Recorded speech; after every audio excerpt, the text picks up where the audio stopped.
네, 우리 기업들이 한미 정상회담을 계기로 대규모 대미 투자와 구매 계약을 쏟아냈습니다. 대한항공은 보잉의 고효율 항공기 100세대를 구매하기로 했고, 한국가스공사는 2028년부터 10년 동안 미국산 LNG를 연간 330만 톤 수입하는 중장기 계약을 맺었습니다. 조선과 원자력 협력도 강화하기로 했는데 한미 간 제조업 르네상스가 이루어질지 주목됩니다. 한미 정상회담 어떤 성과가 있었는지 두 분과 얘기 나눠보겠습니다. 민정은 국립외교원 미주연구부 교수, 서진교 GSNJ 인스티튜트 원장 나오셨습니다. 어서 오십시오. 네, 반갑습니다. 자, 한미 정상회담 오늘 새벽 끝났습니다. 다양한 내용과 평가가 지금 나오고 있는데 비교적 원만하게 끝났다 이런 평가가 있고요. 정치권에서 좀 다르게 해석이 됩니다만 과연 어떤 내용이 있었는지 우선 회담 결과부터 좀 짧게 핵심적인 내용을 짚어보겠습니다. 서진교 원장님, 한미 정상회담 우선 결과 어떤 합의가 이루어졌고 어떤 내용이 있었는지 좀 요약 좀 해주실까요? 핵심은 이제 두 가지로 요약할 수가 있는데 첫 번째는 이제 기존 우리나라가 7월 미국과 협상을 완료하지 않았습니까? 네. 기존 협상을 재확인했다. 특히 이제 그 과정에서 특히 그 조선업 분야의 협력을 갖다가 좀 강조한 그것이 이제 하나의 특징이고요. 그 다음에는 이제 대북 관계에 있어서 트럼프 대통령에게 북한에 직접 방문해서 김정은 위원장을 갖다 만나가지고 뭔가 한 번 더 평화를 위해서 좀 역할을 좀 해다오라는 식으로 이렇게 얘기를 해가지고 전체적으로 분위기는 그냥 화기애애한 것으로 이렇게 생각하고 큰 문제는 없었다. 우리가 예상했던 것처럼 여러 농산물 추가 개방 문제라든지 또는 투자와 관련된 여러 가지 문제라든지 그런 구체적인 내용은 없었고 전체적으로는 저는 긍정적으로 평가할 수 있다고 생각합니다. 그러니까 투자 규모라든지 그게 더 늘려라고 요구할 거라든지 농축산물 수입 확대 요구할 거라고 좀 우려를 했는데 그런 건 없었는데 우리 민정원 교수님 어떻게 보셨어요? 회담 결과나 이런 평가를 어떻게 하세요? 우려가 많은 게 사실이었고요. 그럼에도 불구하고 성공적인 정상회담 결과가 나왔다라고 보고 있어요. 두 가지 목표가 있었다고 생각을 하고 있습니다. 첫 번째는 정상 간의 신뢰를 형성하는 계기를 만드는 거죠. 이재명 정부가 출범하고서 첫 번째 한미 정상회담이기 때문에 이재명 대통령과 트럼프 대통령 간의 케미를 형성하는 것이 트럼프 대통령이 어떤 정상 간의 개인적 신뢰를 굉장히 중시하기 때문에 이 부분이 굉장히 중요했습니다. 그래서 이제 원장님 말씀해 주신 것처럼 북한 문제라든지 여타 소소한 부분에서 세밀하게 준비를 해가지고 트럼프 대통령과의 공감대를 형성하는 이런 모습을 보여줬고 그걸 바탕으로 해서 회담 분위기를 화기애애하게 끌어가지 않습니까? 그래서 우선적으로 그 정상 간의 신뢰 형성하는 계기, 그러니까 좋은 인상을 트럼프 대통령에 남겼기 때문에 향후에 정상 간의 소통에 있어서도 중요한 모멘텀이 만들어졌다 이렇게 보고 있고요. 두 번째 목표는 한미 관계, 한미 협력을 확대해 나가는 부분인데요. 이 부분에 있어서는 평가가 갈릴 수도 있겠습니다만 전반적으로 진전을 이루고 성공을 거두었다. 그러니까 유성락 그 안보실장에서 시작해서 말씀해 주신 것처럼 세 가지 의제에 관련돼서 목표가 있었다. 한미 경제 통상 안정화, 두 번째 한미 동맹 현대화, 한미 간의 협력에 있어서 새로운 분야를 개척하는 것, 이 부분이 있는데요. 마지막에 새로운 협력 분야를 개척하는 것은 조선이나 원자력, 그리고 이제 그 방산이라든지 AI, 양자 컴퓨팅 이런 부분, 미래 먹거리 산업을 중심으로 해가지고 이제 협력 분야에 대해서 이제 어느 정도 합의를 이루었기 때문에 상당히 의미 있는 성과라고 볼 수 있고요.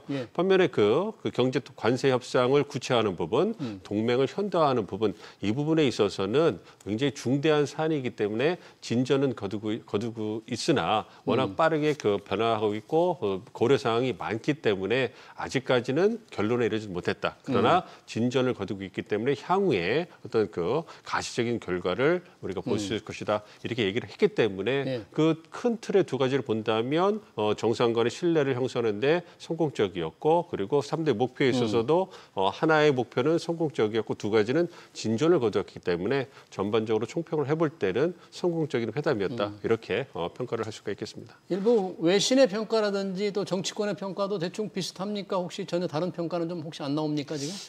외신도 제가 여기 오기 전에 좀 몇 군데 외신을 평가를 봤는데 대체적으로 이제 어려운 상황이었는데 잘 극복해서 결과가 무난했다라고 평가하는 게 대체적인 그런 외신들의 평가였고요. 일부 정치권에서는 뭐 역대급의 외교 참사라는 얘기도 하고 있는데 야당에서 조금 왜 과한 참사라고 것 했을까요? 같다. 아마 그 처음에 그 이재명 대통령이 미국에 이제 도착하고 의전 문제 때문에 아마 그런 것 같은데 조금 과하지 않았나 그렇게 생각합니다. 좀 홀대를 받았습니까? 의전에서 혹시 그런 실제 홀대를 받았다고 보기는 좀 어렵습니다. 과거에 윤석열 전 대통령 이제 방미했을 때 비교해 보면은 그때는 이제 국빈 방문이었기 때문에 지금의 방문과는 조금 성격이 다릅니다. 그래가지고 의전이라든지 하는 관례들이 다 다른데 단순하게 이제 비교해봐서는 조금 의전이 그에 비해서 좀 약했다라는 그런 건 이제 눈에 보이는 거 사실이니까 그게 기초해가지고 이제 그러한 비판을 또 할 수도 있겠다고 생각합니다. 네. 그 부분에서 보면 대통령이 방미를 하셨을 때 세 가지 종류의 방문이 있습니다. 국빈 방문, 스테이트 비짓이 가장 높은 수준인 거고요. 그다음에 공식 방문, 오피셜 비짓인 거예요. 그러니까 국빈 방문과 공식 방문은 다 초청을 받아서 상대국 정상이 초청을 받아서 가는 부분이에요. 마지막이 실무 방문, 워킹 비짓이라 하는 건데 이것은 공식 초청을 받지 않고 짧은 게 방문해가지고 실무적 협의를 할 때 이번에 그에 해당되는 거죠? 아니죠. 그래서 이번에 공식 실무 방문이기 때문에 공식 방문과 실무 방문 그 중간에 있다고 보시면 되기 때문에 의전의 수준이 가장 격식이 높은 방문이 국빈 방문과는 차이가 날 수밖에 없는 겁니다. 국빈 방문 같은 경우에는 공식 환영 행사가 있고 21발의 예포도 발사하고요. 국빈 만찬 그리고 연방 의회에서 연설할 기회까지 주어지기 때문에 상당히 격식이 높은데 이거는 재임 기간 동안에 한 번밖에 허용이 되지 않는 부분이에요. 그래서 윤석열 전 대통령 같은 경우에는 국빈 방문을 하셨기 때문에 어떤 의전에 있어서 의전장이 나오고 국무인사들이 많이 나왔기 때문에 풍성해 보였고 특히 백악관 블레어 하우스에서 이제 그 숙박을 할 수 있는 그러한 기회가 주어지는데 공식 신문 방송 그게 아니죠. 그렇기 때문에 그 단순 비교가 된 부분에 있었던 해프닝이 아닌가 생각하고 있습니다. 이번에는 이제 오피셜 워킹 비짓 공식 실무 방문이기 때문에 기존 국빈 방문과 좀 다르다는 점을 좀 알아야 될 것 같고요. 사실 정상회담 전에는 트럼프 대통령의 스타일 있잖아요. 즉흥적이고 또 불확실한 성격. 더군다나 우크라이나 젤렌스키 대통령의 그 외교 참사가 생각돼서 혹시 그런 일이 있지 않을까 걱정을 했는데 이번에 좀 예상치 못했던 그런 에피소드들도 조금 있었죠. 어떻습니까? 그렇죠. 예.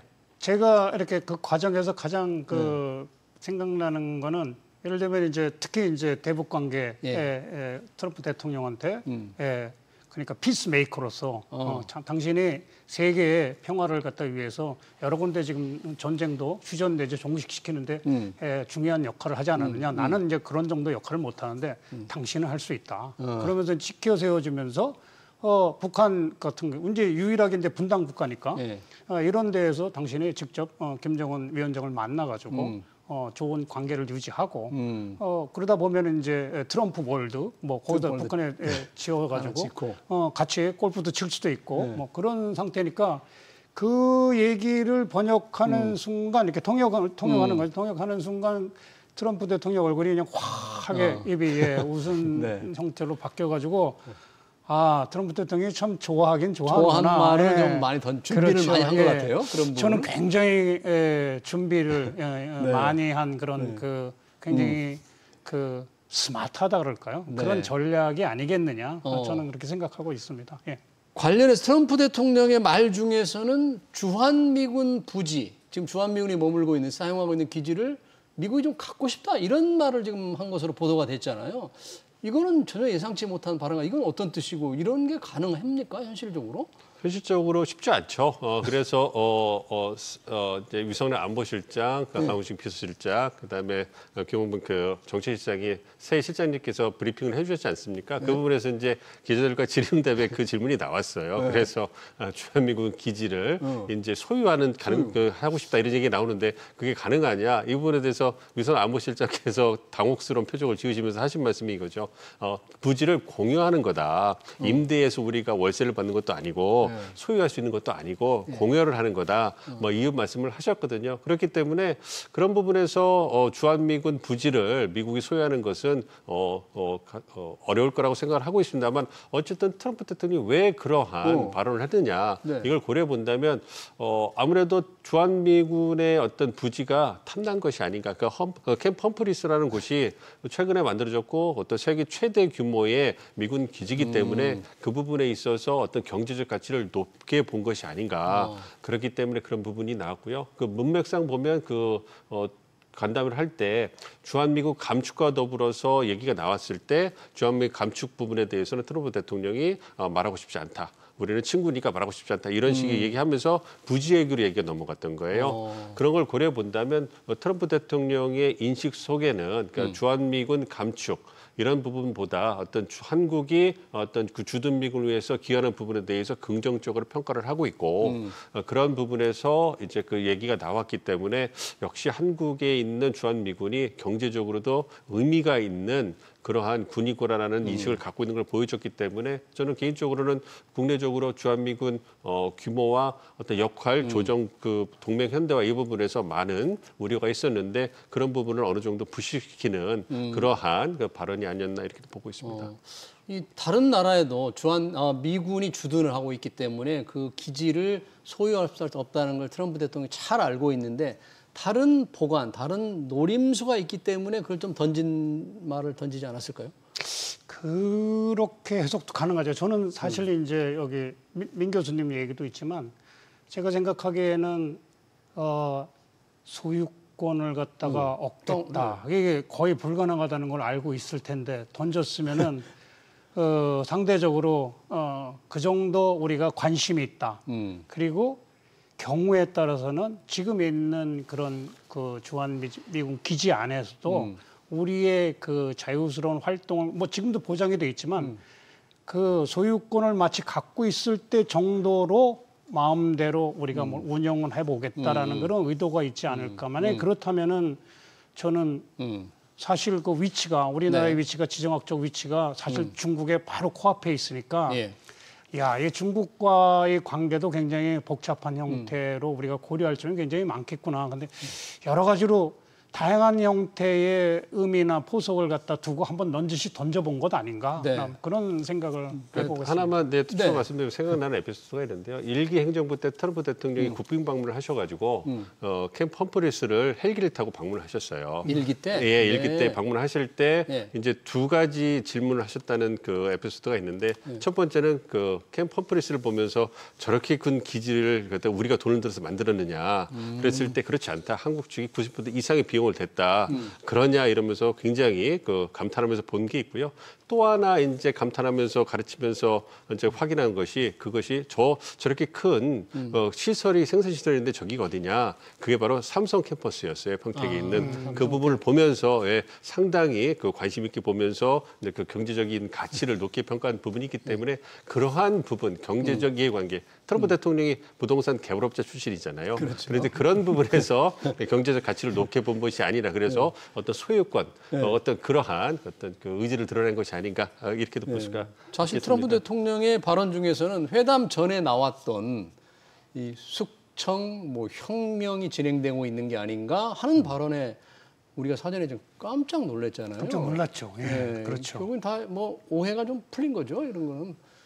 그렇죠. 이제 원래 이제 본 회의에서는 그런 얘기의 언급이 전혀 없었다는데 그리고 이제 그 부분을 갖다가 이제 이재명 대통령이 설명을 좀 했죠. 그래서 이제 이게 나는 뭐 I'm sure 그래 확실하게 이건 내가 잘못 알고 오해였다라고 얘기는 했는데 그래도 뭐 그렇다면 뭐 사실 SNS를 갖다 내리든지 뭐 그랬어야 되는데 여전히 갖고 있는 거 보면은 은근하게 또 다양한 형태의 정치적인 그 포석의 의미도 있지 않을까. 발언도. 그러니까 좀 깝깝한 거죠. 상대적으로 이제 그런 측면이 없지 않아 있다고 봅니다. 한국에서 일어나는 일에 대해서 아주 유심히 깊은 관심을 갖고 있다는 걸 이제 뭐 우회적으로 표시할 수도 있겠고요. 여튼 뭐 좀 오해가 풀렸다니까 다행입니다. 역시 우리가 관심을 모았던 것은 투자입니다. 우리가 관세 협상에 이제 지렛대를 삼았던 3,500억 달러 투자인데 당시 발표할 때 이제 1,500달러는 마스가 조선원 프로젝트였거든요. 그리고 나머지가 뭔가 뭐 협의나 좀 구체화될 거라고 그랬는데 이번 회담에서는 별다른 얘기는 좀 없었던 것 같습니다. 이 부분은 1,500억 달러 외에는 그런가요?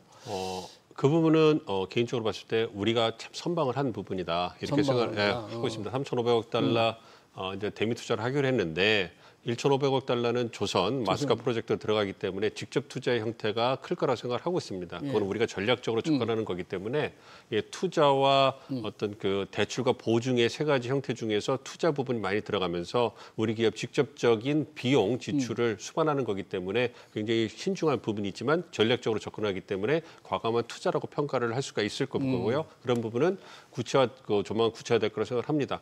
반면에 우리가 범용 투자 패키지라고 하는 2,000억 달러 부모에 있어서는 일본의 경우와 마찬가지로 이것이 직접 투자보다는 이제 대출이나 보증의 형태로 상한을 결정해 놓은 거기 때문에 이거는 어떻게 본다면 우리 기업들에게 숨통을 틔워줄 수 있는 공간을 만드는 거기 때문에 재정적 부담을 줄 수 있는 직접 투자 부분에 대해서 명시하는 것은 우리에게는 마이너스가 될 것이다. 그렇기 때문에 이번 정상회담을 앞두고 로트닉 상무장관을 중심으로 해가지고 말씀하신 것처럼 2,000억 달러 불을 갖다가 어느 분야에 쓸 것인지 그리고 구체적으로 지급 시기나 방법은 어떻게 될 것인지 운용은 어떻게 할 것인지 이런 부분에 대해서 공동 합의문에 명시하자 이런 강력한 압박이 들어왔다는 거예요. 미국에서.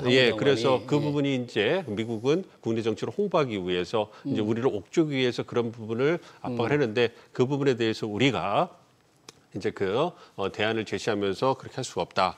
그런 부분에 얘기를 했기 때문에 선방을 한 부분이고 그래서 우리 입장에서는 그 부분에 대해서는 한동안 모호하게 가는 것이 필요하다고 생각을 하고요. 그 대안으로 이제 이번에 보도가 나온 것이 1,500억 달러 분야의 기업들이 투자가 있을 것이다. 이 부분은 2,000억 달러와는 별개 부분이고요. 그렇죠. 3,500 달러 패키지와는 별개 문제고 개별 기업들이 직접 투자의 형태로 미국 내 투자를 하는 거기 때문에 이 부분이 이제 트럼프 대통령의 국내 정치적 길을 살려줄 수 있는 대안이 될 거라고 보고 있기 때문에 그런 부분에서는 지속적으로 모호하게 가는 것이 우리에게는 의미가 있는 것이다 생각을 하고 있습니다. 서진교 원장님께 좀 여쭤봐야 되겠네요. 추가로 3,500달러 외에 이번에 기업들이 이제 투자하거나 구매하기로 약속한 1,500억 달러. 주로 어떤 내용입니까? 뭐 대한항공도 항공사 대한항공에서 이제 가장 대표적으로 이제 대한항공에서 이제 항공기 구매랑 엔진 구매해가지고 약 한 500억 달러 정도 투자가 되겠고요. 그다음에 또 한국가스공사에서 2028년서부터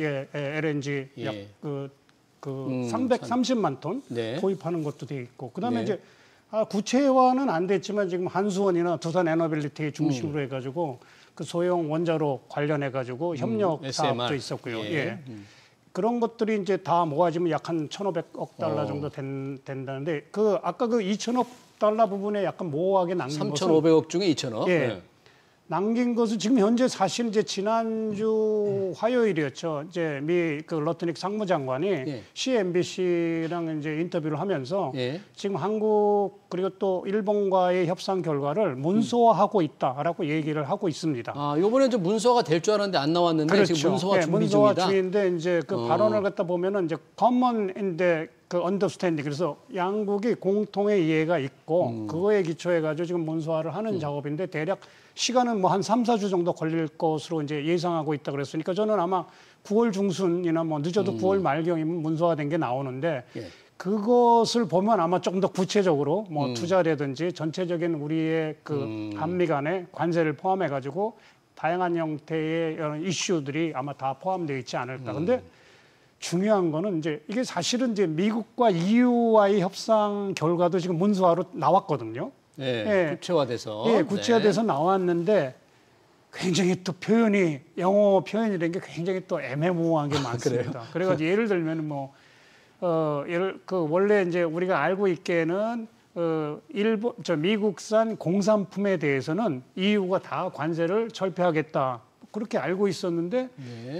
실제 문서화된 표현을 보니까 그냥 will eliminate tariffs 아니고 intend to eliminate 이렇게 돼 있어요. 그러니까 이게 철폐하겠다는 것도 아니고 철폐하겠다는 의도가 있다, 의향이 있다. 참 애매하죠. 결국 우리도 앞으로 2,000억 달러, 3,500억 달러 중에 2,000억 달러를 어떻게 할 거냐가 좀 남은 과제로 있네요. 좀 그렇죠. 문서화하는 거. 그래서 아마 지금 열심히 물밑에서는 굉장히 긴밀하게 그 워딩 하나하나 그 단어 하나하나 갖고 굉장히 오고 가고 막 밀고 당기게 하고 있지 않을까라고 제가 예상해 봅니다. 또 하나 회담 전에 우리는 좀 걱정을 했던 게 하나 있습니다. 쌀 수입을 좀 더 늘리는 거, 또 소고기 30개월령 이상 소고기 수입 확대를 요구 압박이 있을 거라고 우리가 좀 생각을 했는데 이번에 지금 거론이 안 됐다는데 정말 왜 완전히 끝난 겁니까, 이 부분은? 향후에도 문제 제기는 있을 거라고 생각을 하고 있어요. 그러니까 관세 협상의 합의 내용을 봤을 때 대미 투자 중심, 그다음에 어떤 미국산 제품 구매 이 부분에 방점이 찍히고 우리가 우려했던 소고기라든지 쌀 시장 추가 개방 부분에 있어서는 추가 논의가 없었다는 얘기가 나오지 않았습니까? 네. 그 부분은 잘 아시는 것처럼 소고기나 쌀 같은 경우에는 이미 거의 개방이 돼 있고 그리고 추가 개방을 하는 것이 미국 측에게 어떤 실질적인 이익을 주는 부분이 아니기 때문에 소고기 같은 경우에는 만약에 30개월 원령 이상의 소고기가 수입됐을 때 한국 내에 갖고 올 수 있는 정치적 혼란 이런 부분들이 사실 소고기 시장에서는 수입용 시장에서는 어떤 미국산이 절대적으로 1위를 차지하고 있기 때문에 굳이 그거를 조금의 더 그 시장을 개방하기 위해서 이미 우월한 지위를 갖고 있는 미국산 소고기에 대한 그러한 현상을 변경시킬 필요가 있겠느냐, 정치 혼란을 가져올 필요가 있겠느냐, 역풍을 감내할 이유가 없다 이런 부분에서 논의가 됐는데요.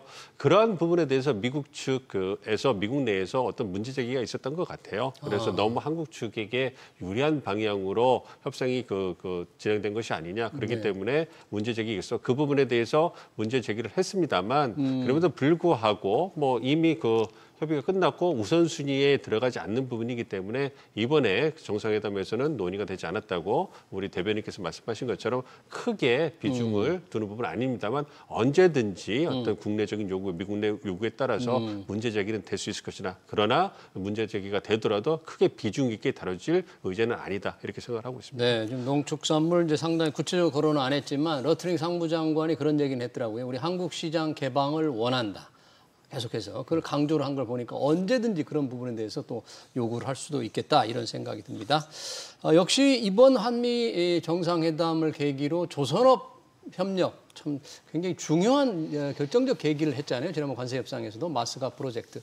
이번 회담에서도 이제 조선업 좀 구체화가 좀 돼가고 있는 건데 굉장히 많은 역할을 했다고 봐야 되겠죠, 우리 조선업. 그렇죠. 이미 마스카에 대해서 트럼프 대통령이나 러트닉 상무장관이 굉장히 만족하고 있는 것 같아요. 그래서 그걸 통해 가지고 우리가 이번에 또 확실하게 미국에서 배를 만들고 또 미국 근로자를 고용해 가지고 또 배를 만들어 주겠다라는 거 아주 구체적으로 얘기를 하니까 벌써 뭐 일단 트럼프 대통령의 입장에서 볼 때도 국내적으로 정치적으로 이렇게 선전하기도 좀 편하고 사실 미국의 조선업이라는 게 뭐 이미 거의 뭐 경쟁력을 잊어버려서 1년에 배 한 대 만들기조차 그렇게 만만치 않습니다. 수주 기준으로 볼 때는 지금 미국의 그 조선업의 그 시장 점유율이 1%도 채 안 돼요. 그러니까 그렇군요. 사실상 없는 거죠.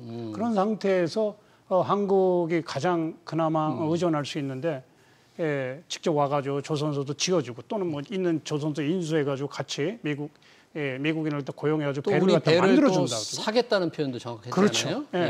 우리가 만든 배는 당연히 이제 미국이 좀 사줘야죠. 우리가 또 이렇게 수출도 하는 거고. 특히 이제 중국과의 대결에서 군함 유지 보수라는 게 굉장히 중요한 건데 그것도 제대로 이루어지지 않는 그런 상황에서 우리가 마스카 프로젝트를 딱 제시하니까 뭐 그거보다 더 좋은 게 없었죠. 그리고 그런 점들이 굉장히 그 협상 타결이고 미국의 어떤 그 입장을 갖다 이렇게 우리가 합의로 이끌어내는데 굉장히 큰 역할을 했다고 생각합니다. 경제 협력 방안은 그렇고요. 또 하나 우리가 좀 긴장하면서 준비했던 주한미군의 역할 조정. 이게 이제 미국 측에서는 중국 견제로 주한미군 역할을 확대하겠다. 그래서 미군의 전략적 유연성 문제가 뭔가 좀 중요한 주제가 될 거라 이렇게 예상을 했는데 그래서 한미 동맹의 조금 개념 현대화로 바꿔나가는 거 이런 부분도 조금 얘기는 있었을 텐데 우리 시청자들이 듣기에는 명확한 대답변, 명확한 얘기는 없었던 것처럼 보입니다. 어떻습니까? 예, 그 부분이 관세 협상을 구체화하는 부분과 더불어서 우리 정부가 이번에 선방을 했다 이렇게 또 볼 수 있는 부분이에요. 동맹 현대화라는 이름으로 주한미군의 규모와 역할을 조정하는, 특히 역할을 확대하는 부분, 즉 주한미군이 한반도 방위의 균형자 역할을 하는 것에서 이제 넘어가 가지고 이제 인도태평양 지역의 안전과 번영을 위해서 기여하기 때문에 지역 기동군의 역할로서의 어떤 모습을 보여주는 것을 미국이 원하고 있는 부분이거든요. 예. 그렇게 되면 아무래도 우리 입장에서는 한반도 방위에 있어서 예전 같지 않을 것이고, 그렇죠. 그렇다면 국내적으로 안보 불안이 커질 수밖에 없지 않겠습니까? 그런 부분에 있어 가지고 주한미군의 역할 확대를 하는 부분에 대해서 우리는 여전히 확대를 하는 게 불가피하더라도 이제 한반도 방위에서 주한미군의 핵심 역할을 담보하는 상황에서 이제 그 확대를 해야 된다. 이것을 전략적 유연성이라는 용어 대신에 이제 대통령이 쓰신 것이 미래형 전략화, 이런 얘기를 하는 거예요. 그래서 그걸 위해서, 그러니까 주한미군이 여전히 핵심 균형자 역할을 하면서도 어떤 그 영내에서 역할을 하기 위해서는 아무래도 그 공백이 생길 수밖에 없을 것이고, 그것을 한국군이 메꿔줘야 된다. 그래서 한반도 방위 태세를 위해서 한국군이 보다 주도적인 역할을 할 거고, 그걸 위해서 점진적으로 국방비도 증액을 하겠다. 이런 부분에서 얘기를 했고, 대통령께서도 말씀하셨고 실장들께서도 말씀하셨기 때문에 이 부분에서 진전이 되고 있습니다. 그래서 그 부분에 사실 그 정상회담 이전에 이제 서로 공동 합의문에 초안을 주고받을 때 미국 측 입장에서는 국방비를 어느 정도 증액할 것인지, 방위 분담금을 어디까지 증액할 것인지, 무기를 얼마나 구매할 것인지, 이런 부분에서 명시적으로 얘기를 하고, 대만 회협에 있어서 한국이 어떤 역할을 할 것인지, 한미동맹이 어떤 역할을 할 것인지, 이런 부분도 명시하자, 이렇게 하면서 굉장히 중국 견제 관련돼서 압박이 셌다, 이렇게 알려주고 있습니다. 그렇기 때문에 우리 입장에서는 미국 측 입장을 다 수용한다면 상당히 국내적 혼란이라든지 중국과의 관계에서 어려울 수밖에 없지 않겠습니까? 그래서 지금 막판까지 조율을 통해 가지고 합의문을 만들지 못했지만 그래도 미국 측과 어느 정도 입장이 조율이 됐기 때문에 미국 측도 화기애애한 분위기에서 협상을 회담을 마무리한 걸로 본다면 우리가 선방을 했고, 그렇지만 이것이 끝이 아니고요. 지속적으로 동맹 현대화라는 이름으로 논의가 될 것이기 때문에 향후에도 한미 간의 치열한 협상이 전개될 것으로 예상이 되고 있습니다. 그러네요. 이번에 구체적인 얘기가 없었다지만 앞으로 중요한 이슈가 될 것 같고요.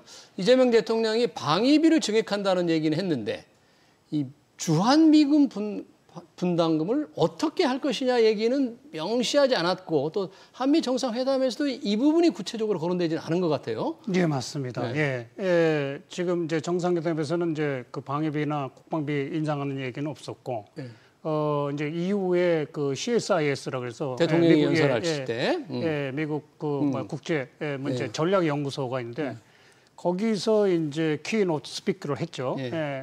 그럴 때 우리도 국방비 인상 증액을 할 만한 계획이 있고, 이런 것들은 주로 어디에 쓰이냐면 21세기 이제 군사 그 대비를 위해서 미래 한국 군사력이죠.